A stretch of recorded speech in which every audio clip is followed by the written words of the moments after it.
Chapter 5 Encounters at the Wayside. A break in the clouds allowed a soft shaft of sunlight to illuminate a cluster of trees ahead. It looked like an orchard. Rows of apple trees with spring blossoms clinging to their branches.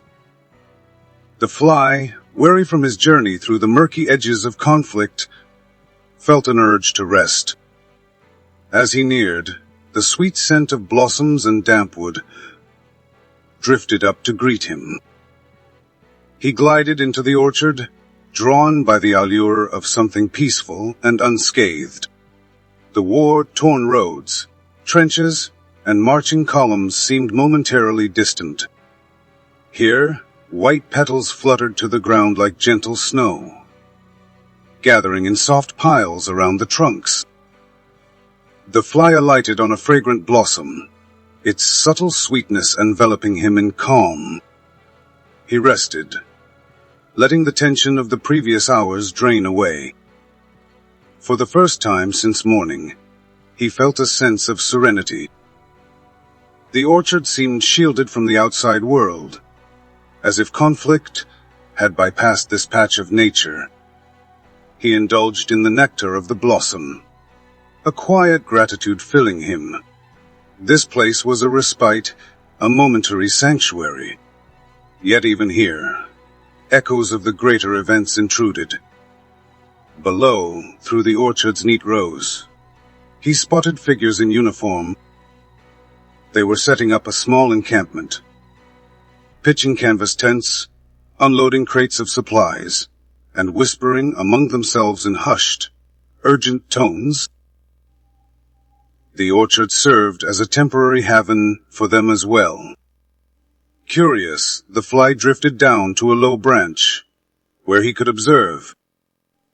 Several men stood in a circle, their voices almost lost to the gentle rustle of leaves. He picked up fragments of discussion.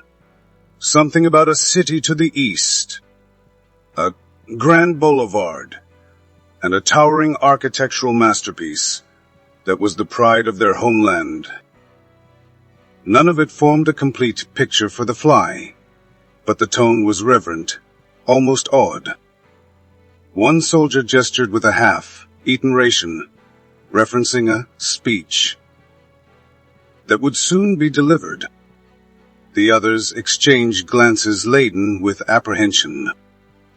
Whoever was speaking in that city, it carried huge importance, enough to drive these men forward despite exhaustion and fear. The fly's curiosity piqued. Could this be the place where I might find meaning? He wondered. Just then, a distant rumble reminded him of the war that loomed beyond the orchard. A plane's droning hum cut across the sky, making one soldier glance up nervously. Another soldier whispered about quarters from above, and the significance of the upcoming gathering. It seemed everything hinged on that event. From his branch, the fly noticed how these men fidgeted with their collars, wiped sweat from their brows, and spoke in subdued voices. Even though they were armed and disciplined, a certain unease clung to them. War was seldom easy, but this felt heavier, as though they carried a burden greater than just survival.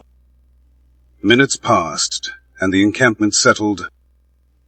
Some men took to cleaning their rifles, while others ate from tin cans around a makeshift fire. Smoke curled into the orchard's canopy, blending with the sweet scent of blossoms. A subtle tension lingered. They were resting, but only briefly. Soon they would push on. The fly found himself recalling the elders' gentle counsel. Choose how you spend each instant. Time marched on, and he had already passed midday. An urgency fluttered in his tiny chest. If there was something to witness in that city, he needed to go soon. But he also recognized the preciousness of this serene moment. he listened to the orchard's soft hum. Bees buzzing, leaves rustling.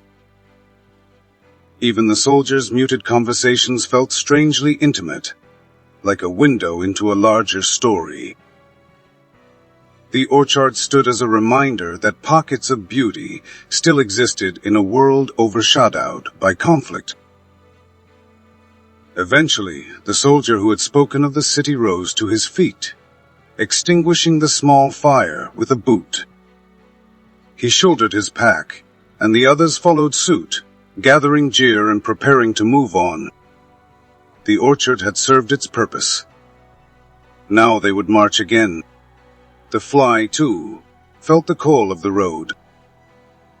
As the men formed a column, the fly drifted toward the edge of the orchard. He perched on a high branch one last time, taking in the sight of the white blossoms, the tidy rows of trees, and the tranquil hush that enveloped them. He committed it to memory. In his one-day life, these fleeting moments were treasures. A final gust of wind carried the orchard's perfume away, and with it, the fly soared upward, back toward the dusty road that led east. If a grand speech awaited in a city of imposing buildings and broad avenues, perhaps that was where he would glean his ultimate insight. Hadn't the elder hinted that some truths remain hidden unless one dares to seek them? The encampment below gradually dismantled, the men shuffling onward, their rifles slung over their shoulders.